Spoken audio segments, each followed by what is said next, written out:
Hello friends, आपके अपने YouTube channel ज्ञान की रफ्तार में आप सभी का स्वागत है। आज मैं यूपी बीएड एंट्रेंस एग्जाम 2020 का जो आपका रीजनिंग का पेपर हुआ था उसका मैं आपको पूरा प्रॉपर सॉल्यूशन लेके आया हूं और वो सारे क्वेश्चंस आपको मिलेंगे जो आपके एग्जाम में पूछे गए थे। मैंने अपने कई स्टूडेंट को कॉल किया और उनको कहा कि जितने भी क्वेश्चंस आप लोगों को याद हैं सब आप हमारे व्हाट्सएप पर मैसेज कीजिए। हमारे बहुत सारे स्टूडेंट्स ने हमको मैसेज किया। इसके बाद कुछ स्टूडेंट ने कॉल करके भी क्वेश्चंस को बताएं, तो मैं वो सारे सही क्वेश्चंस आपके लिए लेके आया हूं जो आपके एग्जाम में पूछे गए हैं। इसमें आपको एक भी क्वेश्चन जो है वो फेक नहीं मिलेगा। वीडियो में आप लास्ट तक बने रहिएगा। यदि आप हमारे चैनल पर नए हैं तो चैनल को सब्सक्राइब कर दीजिएगा, बेल आइकन को प्रेस कर दीजिएगा ताकि आने वाले वीडियोज का नोटिफिकेशन आप लोगों को मिल सके। चलिए, तो आपका जो पहला क्वेश्चन पूछा गया था आपके एग्जाम में वह था कि विजातीय यानी कि विषम छांटिए दूध, दही, पनीर या मक्खन। तो इसका जो सही आंसर है आपका वह है आपका दूध, क्योंकि आपके दूध से आपका दही भी बनता है, पनीर भी बनता है और मक्खन भी बनता है। और दूध क्या यूनिक है, इसी दूध से ये तीनों चीजें बनती हैं। तो आपका इसमें जो विषम है वह आपका दूध है। दूसरा क्वेश्चन आपका किसान, बढ़ई, कुम्हार, मिस्त्री, इसमें से आपको विषम छांटना है। तो इसका जो सही आंसर होगा आपका वह होगा आपका मिस्त्री। बहुत सारे स्टूडेंट किसान को लगा के आए हैं एग्जाम में, लेकिन इसका जो सही आंसर होगा वो मिस्त्री होगा। मिस्त्री क्यों होगा? क्योंकि मिस्त्री जो होता है दोस्तों वो शिल्पकार भी होता है, मूर्तिकार भी होता है, यंत्रों की मरम्मत भी करता है, घर भी बनाता है। आप मिस्त्री को ऐसा नहीं बोल सकते कि मिस्त्री कोई एक पार्टिकुलर काम करता है, लेकिन ये जो तीनों है एक पार्टिकुलर काम करते हैं। किसान क्या करता है? खेती करता है। बढ़ई क्या करता है? लकड़ी वगैरह का काम करता है। कुम्हार क्या करता है? बर्तन बनाता है। इस वजह से इसका जो सही आंसर होगा आपका वो होगा मिस्त्री। चलिए अगला क्वेश्चन देखते हैं। जिस प्रकार ओणम का संबंध केरल से है उसी प्रकार बताइए कि निम्नलिखित में से कौन सा कथन सत्य है। भांगड़ा पंजाब, कथक उत्तर प्रदेश, बिहू असम, क्रिसमस ईसाई। तो इसका जो सही आंसर है दोस्तों वह है आपका ऑप्शन नंबर डी। क्यों सही है मैं सब बताऊंगा। ओणम, ओणम क्या है आपका? ओणम एक प्रकार का त्योहार है जो कि केरला में मनाया जाता है। इसमें से जो आपका दिया हुआ है भांगड़ा, यह आपका क्या है? यह है आपका नृत्य है। कथक भी नृत्य है, बिहू भी नृत्य है, लेकिन आपका जो क्रिसमस है आपका त्योहार है। तो त्योहार से त्योहार मैच करना चाहिए, इस वजह से इसका जो सही आंसर आपका वो क्रिसमस और ईसाई वाला है। जिस प्रकार हिटलर का संबंध जर्मनी से है उसी प्रकार आप बताइए कि निम्नलिखित में से कौन सा कथन सत्य है। Mohsin Italy, Tulsidas Bharat, Shakespeare England या नाइजीरिया वोल सोइनिक। तो इसका जो सही आंसर होगा दोस्तों आपका ऑप्शन नंबर ए होगा। क्यों? क्योंकि जिस प्रकार से हिटलर जो था वो जर्मनी का तानाशाह था, उसी प्रकार से आपका जो मोहसिन था वह भी इटली का तानाशाह था। इसको मूसोलिन भी बोलते हैं। मोहसिन जो है वो मूसोलिन भी बोलते थे उसको। तो इसका जो सही आंसर होगा वो आपका मोहसिन इटली वाला होगा। बाकी ये जो आपके तीन ऑप्शन दिए हुए हैं इसमें ये सब आपके क्या हैं? ये आपके लेखक हैं। ये भारत के लेखक तुलसीदास हैं, शेक्सपियर इंग्लैंड के लेखक हैं, नाइजीरिया के लेखक जो हैं आपके वोल सोइनिक हैं। तो ये जो अलग सा है आपका मतलब जो संबंध रखता है तानाशाह वाला, वो तानाशाह संबंध किससा है?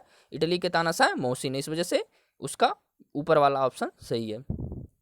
अगला क्वेश्चन, तोता का जो संबंध उड़ने से है वही संबंध रेंगने से है। मेढक का, मछली का, मगरमच्छ छिपकली का या गौरैया का। आप लोग सोच रहे होंगे कि मैंने ये मगरमच्छ छिपकली क्यों लिखा हुआ है।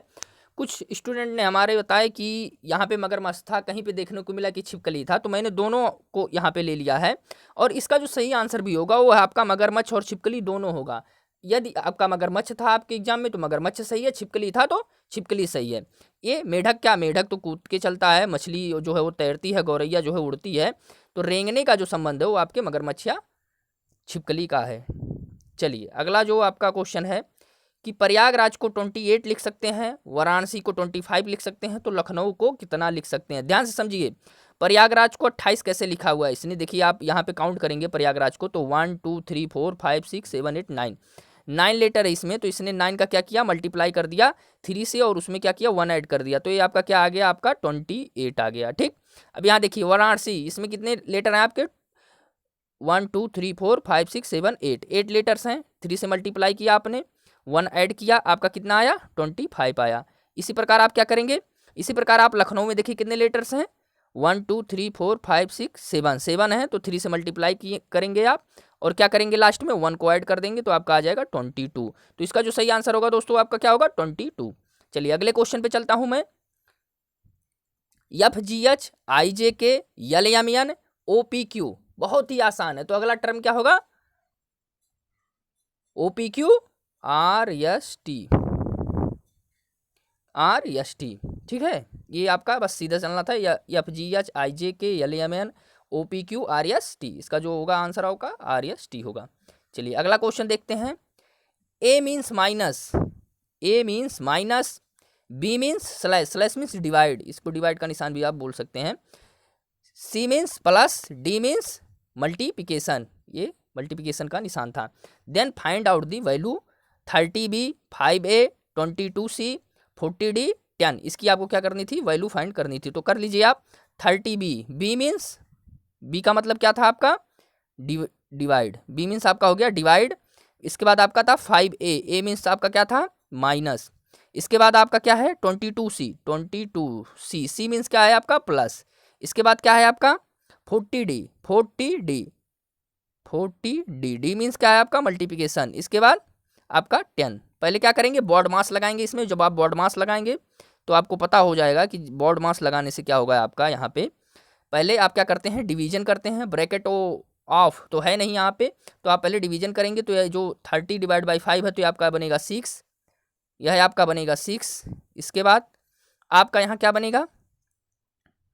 बॉड मास, यानी कि डी के बाद क्या होता है? यम मतलब मल्टीप्लाई। तो मल्टीप्लाई करेंगे आप। पहले यहाँ देखिए बना आपका 6 माइनस 22 प्लस 400।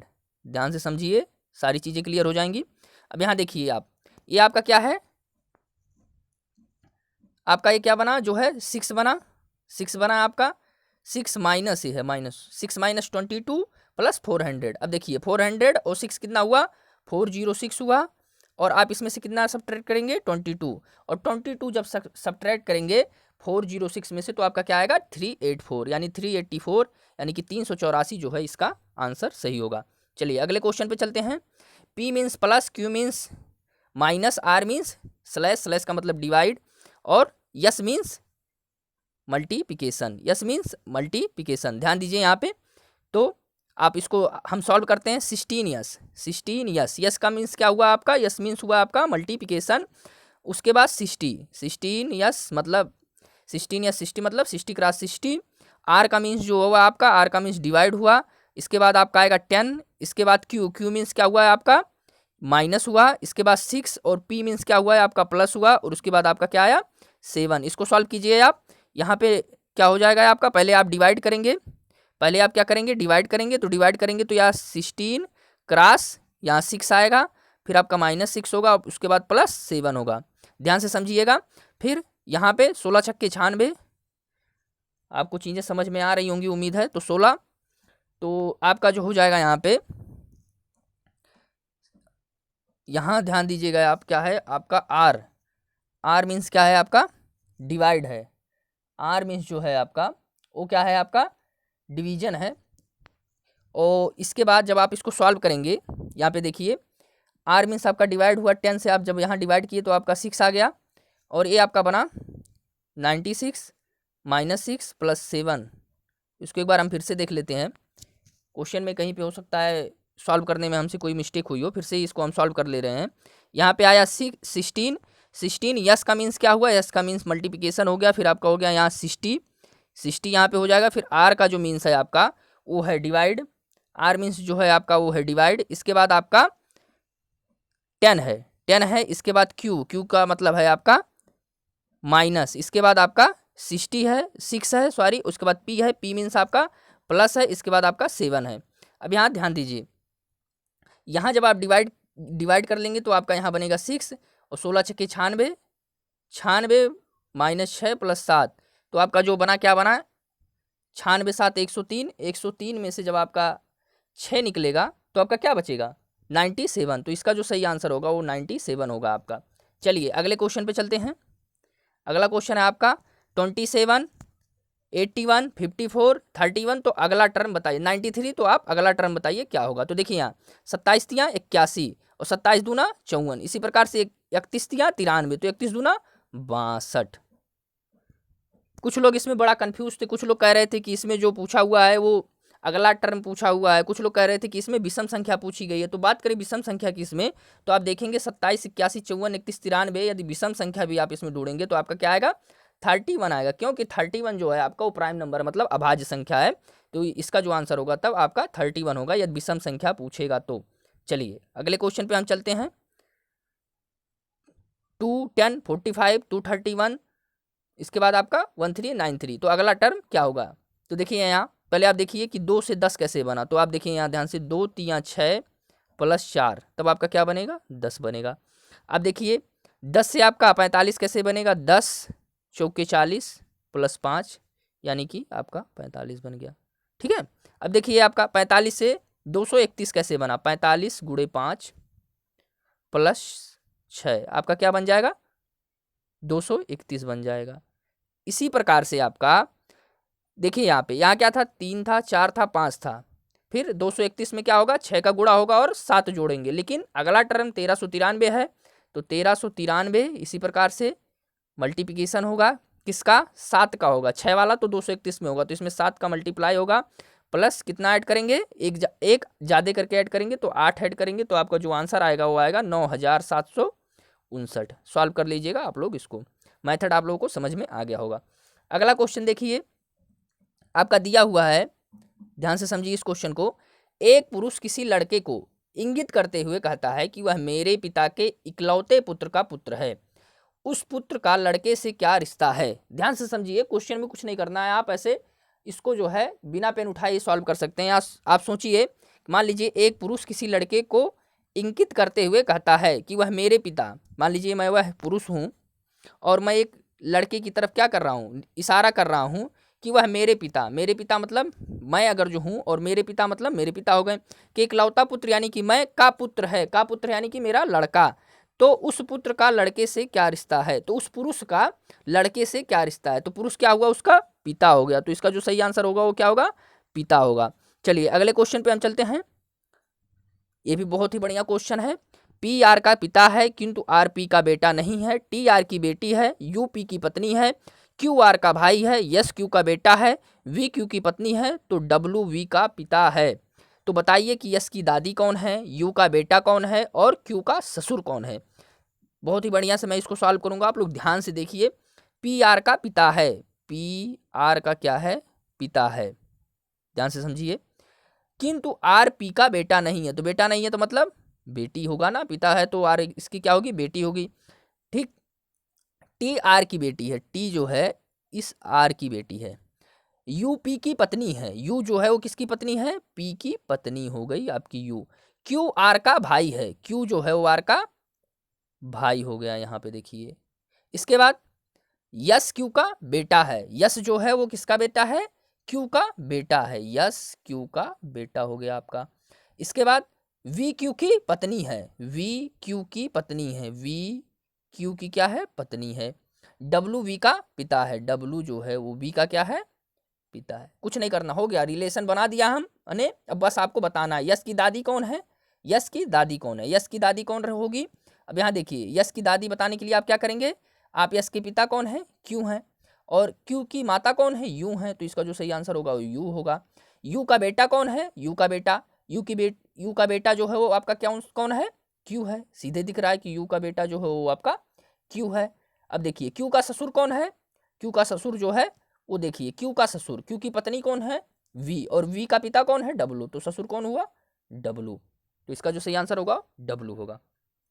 चलिए अगले क्वेश्चन पे चलते हैं। एक व्यक्ति एक पंक्ति में दोनों ओर से 12वें स्थान पे है, तो पंक्ति में कुल कितने व्यक्ति हैं, तो बताइए इसका क्या आंसर होगा। तो ध्यान से समझिए, देखिए यहाँ पे आप देखिए 12वें स्थान पर है, किधर से दोनों ओर से, दोनों ओर से मतलब लेफ्ट साइड से भी और राइट साइड से भी, समझ में आ गया होगा तो आपको। तो लेफ्ट साइड से किधर है 12वें स्थान पे है, और राइट साइड से किधर है 12वें स्थान पे है, तो 12 और 12 24 हो गया। लेकिन इसमें से एक माइनस करेंगे, क्यों, क्योंकि वह व्यक्ति जो है आपका वो कितनी बार काउंट हो गया 2 बार काउंट हो गया, इस वजह से इसका जो सही आंसर होगा वो 23 होगा।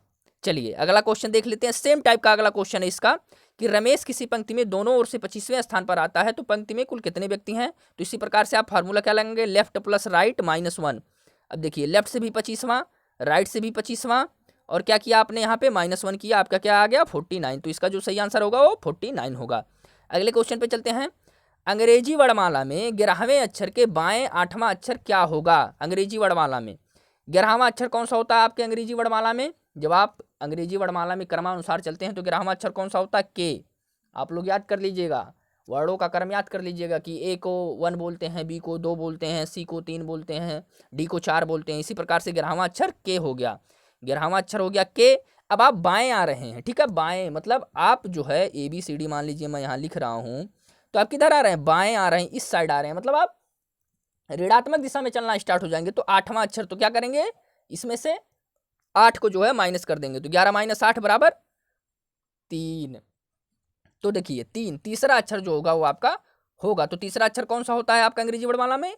सी होता है। पहला अक्षर 1, दूसरा अक्षर बी, तीसरा अक्षर सी। तो इसका जो सही आंसर होगा आपका सी होगा। चलिए यहाँ देखिए क्या दिया गया क्वेश्चन अगला। विक्रम और शैलेश सूर्योदय के बाद एक दूसरे की ओर पीठ करके खड़े हैं। यदि विक्रम की परछाई ठीक उसके बाईं पड़ रही है तो शैलेश का चेहरा किस दिशा में था? ध्यान से समझिए। इसको लगाने के लिए क्या करते हैं आप, पहले लिखते हैं पर्सन, पर्सन के बाद आप लिखते हैं डायरेक्शन, यानी सन की डायरेक्शन किस साइड में है, उसके बाद आप हैंड को डिनोट करते हैं कि हैंड किस साइड में है। पर्सन आपका कौन सा है? पर्सन उस पर्सन को लेते हैं जिसके दाएं या बाएं साइड में परछाई बनती है। तो विक्रम की परछाई ठीक उसी के बाएं पड़ रही है। किस साइड में पड़ रही है? बाएं पड़ रही है। तो कौन है? विक्रम है। तो पर्सन में विक्रम को ले लिया। सन क्या है? सूर्योदय हो रहा है, यानी ईस्ट साइड से सन निकल रहे हैं। हैंड उसका किधर होगा? लेफ्ट साइड में पड़ रहा है। तो विक्रम की ऐसी कौन सी पोजीशन होगी, विक्रम की ऐसी कौन सी पोजीशन होगी कि वह जो है किधर मुंह करके खड़ा रहे कि उसकी जो परछाई है वो बाएं साइड पड़े। आप डायरेक्शन जानते ही होंगे, ये आप ऊपर नॉर्थ होता है, आपका साउथ होता है, यहाँ पे आपका ईस्ट होता है, यहाँ पे आपका वेस्ट होता है। अब विक्रम देखिए, विक्रम कब, विक्रम के बाएं साइड में परछाई जो है कब पड़ेगी? जब सूर्य ईस्ट साइड से उगे। तो देखिए जब ये नॉर्थ की तरफ मुंह करके खड़ा होगा, तो देखिए जब सूर्य भगवान इधर से पड़ेंगे उसके ऊपर, विक्रम मान लीजिए यहाँ खड़ा है, तो इसकी परछाई वेस्ट साइड में बनेगी। तो यानी कि विक्रम किस साइड में मुंह करके खड़ा है? नॉर्थ साइड में। पूछ रहा है शैलेश का चेहरा किस दिशा में है। अब देखिए कह रहे हैं एक दूसरे की ओर पीठ करके खड़े हैं। पीठ करके खड़े हैं मतलब जिस दिशा में शैलेश है उसी दिशा में विक्रम है। तो शैलेश का भी जो होगा वो नॉर्थ ही होगा, शैलेश का भी चेहरा नॉर्थ ही होगा। लेकिन यदि उसमें क्वेश्चन में इस टाइप से दिया होता कि जो है दोनों एक दूसरे से बातचीत कर रहे हैं, तो जो होगा शैलेश का चेहरा तब किस दिशा में होता? तब साउथ डायरेक्शन में होता। तो क्वेश्चन पे डिपेंड कर रहा है कि क्वेश्चन किस टाइप से पूछा गया था। अगला क्वेश्चन, एक व्यक्ति 10 किलोमीटर उत्तर दिशा में जाता है, फिर 6 किलोमीटर वापस दक्षिण दिशा में जाता है, फिर वह पूर्व में 4 किलोमीटर चलता है। अब वह प्रारंभिक स्थिति से कितना दूर है? बिना कोई फिगर बनाए, बिना एक लाइन खींचे जो है मैं आपको इसका आंसर बताऊंगा कि कैसे निकालते हैं। बस आप यहाँ क्या लिख दीजिए, नॉर्थ, ईस्ट, साउथ, वेस्ट। ध्यान से समझिए। पहले किधर गया वो? 10 किलोमीटर उत्तर दिशा में गया, फिर 6 किलोमीटर वापस दक्षिण दिशा में गया, फिर आपका किधर 4 किलोमीटर किधर गया? 4 किलोमीटर पूर्व दिशा में, पूर्व में 4 किलोमीटर। कुछ नहीं करना है आपको। यहाँ पे देखिए, यहाँ पे है नॉर्थ, यहाँ पे है साउथ। नॉर्थ और साउथ का डिफरेंस कितना हुआ? 4 किलोमीटर। नॉर्थ और साउथ का डिफरेंस 4 किलोमीटर हुआ। नॉर्थ इस पे क्या है? बड़ा है, तो साउथ की कहानी खत्म हो गई। अब आपका यहाँ ईस्ट क्या है? वो भी 4 है। तो नॉर्थ में आपका 4 बचा और ईस्ट वाले में आपका 4 बचा। इसको निकालेंगे कैसे? कुछ नहीं, रूट लगाते हैं। रूट लगाने के बाद आपको क्या करेंगे? 4 का स्क्वायर कर देंगे और इस 4 का भी, नॉर्थ वाले 4 का स्क्वायर किया और जो ईस्ट वाला 4 है उसका भी स्क्वायर किया। आपका क्या आया? रूट में आया आपका 32, और 32 को जब आप बाहर निकालेंगे तो आपका क्या आएगा? 4√2। तो इसका जो सही आंसर होगा आपका वो 4√2 होगा। चलिए अगला क्वेश्चन, एक व्यक्ति 50 किलोमीटर पूर्व में जाता है, फिर दाएं मुड़कर 50 किलोमीटर चलता है, फिर दाएं मुड़ता है और 60 किलोमीटर चलता है, अंत में फिर दाएं मुड़कर 50 किलोमीटर चलता है, तो वह अपने आरंभिक बिंदु से कितनी दूरी पर है? देखिए फिर वही उसी तरीके से हम लगाएंगे। नॉर्थ लिखा हमने, ईस्ट लिखा, साउथ लिखा, वेस्ट लिखा। मैं कैसे लिख रहा हूँ यहाँ देखिए, आपका ये ऊपर क्या होता है? नॉर्थ, दाएं साइड में चलते चले जाइए। फिर आप क्या क्या आता है? ईस्ट आता है जब आप दाएं साइड में जाएंगे, फिर आपका साउथ आएगा और इसके बाद आपका वेस्ट आएगा। इसी प्रकार से मैं एक ट्रिक बनाया हूँ इसका, उस ट्रिक के माध्यम से जो है आप इसको सॉल्व कर सकते हैं। अब देखिए पहले क्या दिया हुआ? 50 किलोमीटर पूर्व में जाता है, यानी 50 किलोमीटर पूर्व में गया, फिर दाएं मुड़ा यानी ईस्ट के दाएं यानी साउथ, साउथ में फिर गया, फिर कितना चला? 50 किलोमीटर। ध्यान से समझिए। फिर दाएं मुड़ा किसके? साउथ के, साउथ के दाएं यानी वेस्ट, वेस्ट में कितना गया? 60 किलोमीटर। फिर क्या हुआ? अंत में फिर दाएं मुड़ा, यानी कि जब यहाँ पे है तो दाएं मुड़ेगा तो किधर होगा, नॉर्थ की साइड में, और कितना चला, 50 किलोमीटर चला। तो वो अपने आरंभिक बिंदु से कितनी दूरी पर है। अब देखिए नॉर्थ क्या करते हैं, नॉर्थ और साउथ को क्या करते हैं, सब्ट्रैक्ट करते हैं, यानी कि घटाते हैं। तो नॉर्थ साउथ सब्ट्रैक्ट होकर क्या हुआ, 0 हो गया, क्योंकि ये भी 50 है, ये भी 50 है, तो आपके दोनों जो हो गए वो क्या हो गए, आपके 0 हो गए। इसके बाद आप ध्यान दीजिए, ईस्ट है आपका, ये वेस्ट है। वेस्ट आपका कितना है, 60 है, और कितना है आपका 50 है, यानी आपका नॉर्थ साउथ आपस में सब्ट्रैक्ट होता है और आपका ईस्ट वेस्ट आपस में सब्ट्रैक्ट होता है, यानी घटते हैं। तो 60 में से 50 घटेगा तो 10 आएगा। तो इसका जो सही आंसर होगा वो होगा 10 किलोमीटर।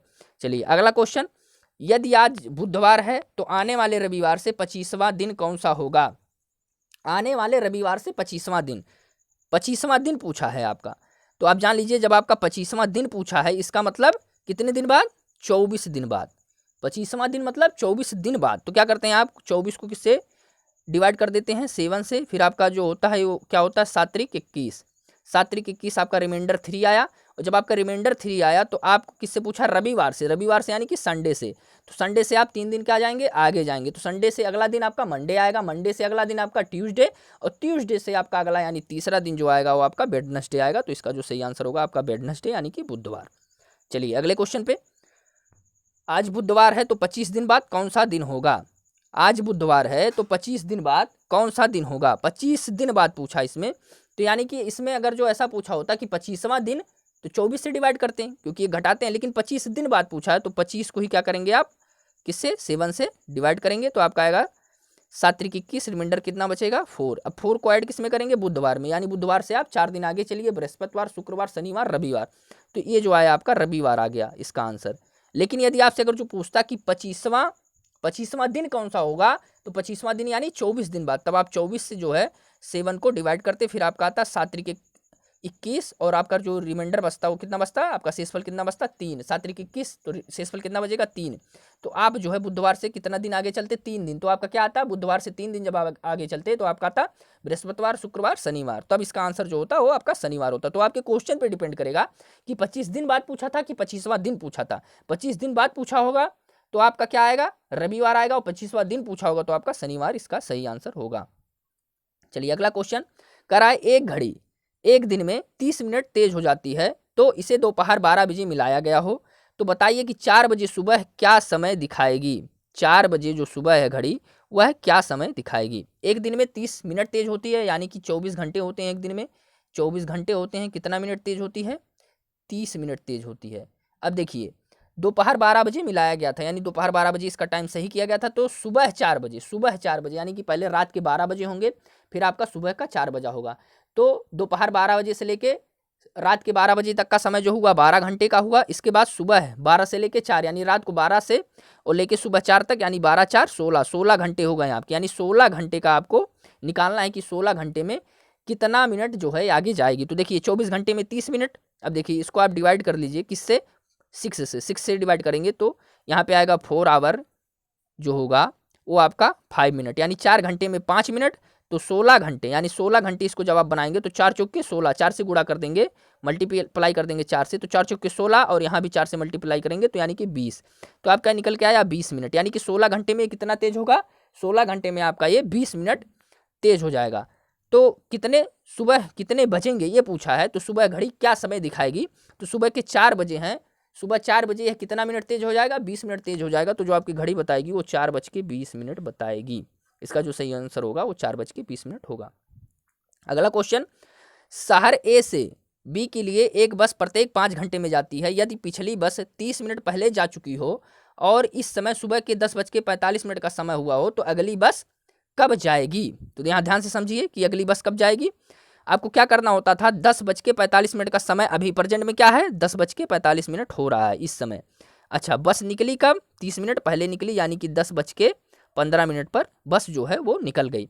अब जाएगी कब, जब निकल गई उसके 5 घंटे बाद, यानी कि ए से बी, शहर ए से बी के लिए एक बस 5 घंटे में जाती है। तो यहाँ क्या करेंगे, 5 घंटे ऐड कर देंगे तो आपका आएगा 15:15, यानी कि इसको आप लिख सकते हैं 3:15। इसका जो सही आंसर होगा आपका 3:15 होगा। चलिए अगला क्वेश्चन आपका है, सभी शेर चूहे हैं। कथन दिया हुआ है आपका, ये आपका किसका क्वेश्चन है, सिलोजिज्म का क्वेश्चन है।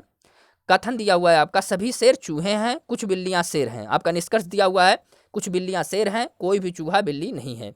तो इसको कैसे लगाते हैं, सभी शेर चूहे हैं, मतलब यहाँ 100 मानते हैं और फिर शेर के ऊपर 100 मानेंगे, फिर चूहे के ऊपर 100 मानेंगे। यहाँ बिल्लियों के ऊपर क्या मानेंगे, 50 मानेंगे, क्योंकि यहाँ पे कुछ दिया हुआ है। और शेर के ऊपर क्या मानेंगे, इसके ऊपर भी 50 मानेंगे। अब देखिए क्या करता होता है, यहाँ देखिए, फिर यहाँ देखिए, बस ये जो है आप तभी समझ पाएंगे जब आप पूरा सिलोजिज्म पढ़ेंगे। ऐसे ये चीज़ आपको समझ में नहीं आएंगी, मैं बस आपको सोल्यूशन बता रहा हूँ कि आपका सोल्यूशन कैसे हो सकता है। एक आप जो है वेन डायग्राम बना के भी इसको सॉल्व कर सकते हैं, लेकिन मैं इस मेथड को यूज़ करता हूँ क्योंकि इसमें मैं बिना पेन उठाए आंसर बता सकता हूँ। लेकिन आप लोग को समझाने के लिए मैं एक बार बता दे रहा हूँ। देखिए कुछ बिल्लियाँ शेर हैं, तो यहाँ बिल्लियों में 50 हो गया, फिर शेर में भी 50 हो गया। अब देखिए कोई भी चूहे के ऊपर 50 लगाएंगे, बिल्ली के ऊपर यहाँ 100 लगाएंगे, क्योंकि यहाँ निगेटिव यानी कि ऋणात्मक वाक्य दिया हुआ है।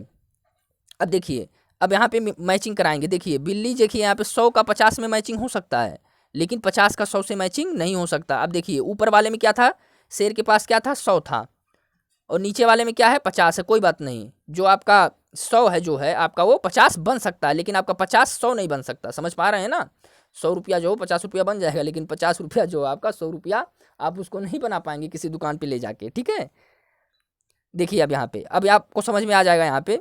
अब देखिए शेर क्या है आपका, 100 है, यहाँ देखिए 50 है, तो ये मैचिंग हो गया। बिल्ली आपकी यहाँ क्या है, 50 है, यहाँ 50 है, तो यहाँ भी मैचिंग हो गया। तो आपका पहला निष्कर्ष सही हो गया। दूसरा वाला आपका क्या है, चूहा क्या है, यहाँ 50 है, यहाँ क्या है, यहाँ भी आपका जो है ये चूहा यहाँ पे आपका 50 रहेगा, यहाँ पे 50 रहेगा। तो ये जो आपका 50 है, इस 50 से क्या होगा, आपका मैच हो गया। लेकिन बिल्ली यहाँ पे आपकी 100 है, लेकिन यहाँ पे बिल्ली आपकी क्या है, 50 है, इस वजह से इसकी मैचिंग नहीं हुई। तो दूसरा वाला ऑप्शन जो है वो गलत हो गया। तो आपका केवल पहला वाला ऑप्शन जो है वो सही है। चलिए अगला क्वेश्चन, सब्जी फल सेब में वेन आरेख में संबंध क्या होगा। सब्जी फल सेब आपको सबको पता है। मान लीजिए आपका सेब है, सेब जो होता है, सभी सेब क्या होते हैं, सभी सेब फल होते हैं, लेकिन सब्जी जो होती है आपकी अलग होती है। तो इस प्रकार का वेन डायग्राम जो आपका होगा वो आपका इसमें सही होगा। चलिए अगला क्वेश्चन, निम्न में से केंद्रीय प्रवृत्ति का मान नहीं है, माध्य, बहुलक, मानक, विचलन, माध्यिका। तो इसका जो सही आंसर होगा आपका वो होगा बहुलक। क्यों, क्योंकि केंद्रीय प्रवृत्ति का मतलब होता है औसत की, आप औसत निकालते हैं।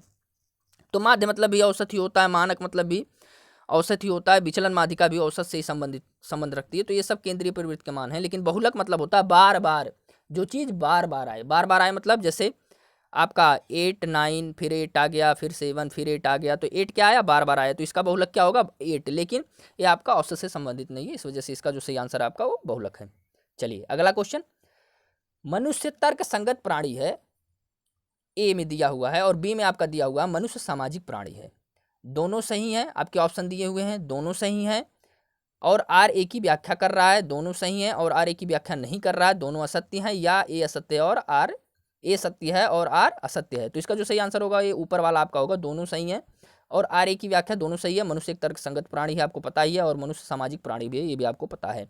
आर ए की व्याख्या कर रहा है कि नहीं कर रहा है, मनुष्य जब सामाजिक प्राणी है तो वह उसके साथ साथ तर्क संगत प्राणी भी है। तो आर जो है ए की व्याख्या कर रहा है।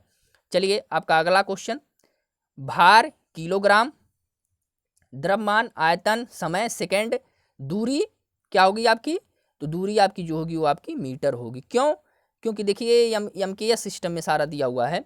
भार जो है आपका वो किलोग्राम में है, आपका समय जो है आपका सेकंड में है, तो दूरी जो होगी आपकी वो मीटर में होगी। तो इसका जो सही आंसर होगा, इसमें आपको मीटर भरना होगा यहाँ पे क्वेश्चन मार्क की जगह। उम्मीद है दोस्तों कि जितना मैं क्वेश्चन बताया हूँ ये सब क्वेश्चन आप लोग के एग्जाम में आए हुए होंगे। और आप हमारे चैनल को लाइक कर दीजिएगा, सब्सक्राइब कर दीजिएगा यदि आप हमारे चैनल पर नए होंगे, और बेल आइकन को प्रेस कर दीजिएगा ताकि आने वाले वीडियोज़ का नोटिफिकेशन आप लोग को मिल सके। दोस्तों बहुत ही मेहनत के साथ मैं इस वीडियो को बनाया हूं, तो आपका लाइक और सब्सक्राइब जरूर आना चाहिए। और यदि आपकी कोई समस्या है तो आप कमेंट बॉक्स में बता सकते हैं। थैंक यू दोस्तों।